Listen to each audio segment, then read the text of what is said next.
Баршаңызға сәлем, сіздермен бірге Жансая. Бүгін біз осындай өте дәмді, ерекше, оңай жасалатын картоптан құймақтар жасаймыз. Жасалу өте оңай, дәмі ерекше болып шығады. Міндетті түрде жасап көріңіздер.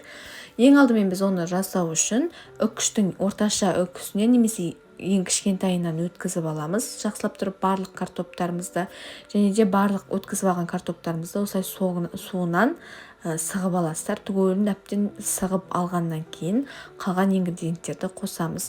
Ол үшін біз ең алдымен үкіден өткізілген, өте ұсақталып өткізілген бір пиязымызды және де ас тұзын қосамыз. Мөлшеріне қарай, өзіңіздің татымдарыңызға қарай қосасыздар. Менде 2 шай қасық болды мендегі мөлшерге. Және де 1 немесе 2 жұмыртқа қосасыздар, картоптың мөлшеріне байланысты. Және де ұндарыңызды қосып жақсылап араластырып аласыздар. Бұл жерде маған 1 жұмыртқа картопымның көптігіне байланысты аздау көрінді. Мен тағы да 1 жұмыртқаны қосып жақсылап араластырып алдым. Видеодағыдай қоймалжың шығуы қажет. Кейін табамызды қыздырып аласыздар.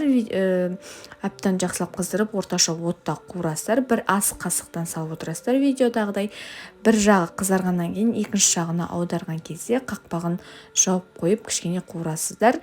Ортасында картопымыз пісуі үшін.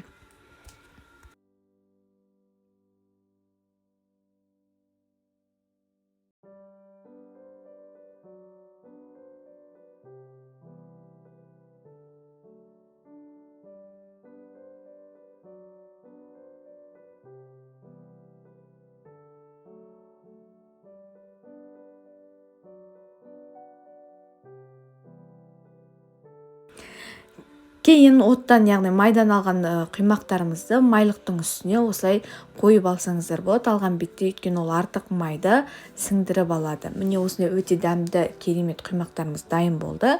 Қаймақпен бірге жеп көрсеңіздер болады. Қаймақпен өте керемет үйлесімде болады. Міндетті түрде жасап көріңіздер. Сіздермен бірге болған Жансая. Видеоға лайк басып тіркеліп кетуді ұмытпаңыздар. Ас болсын.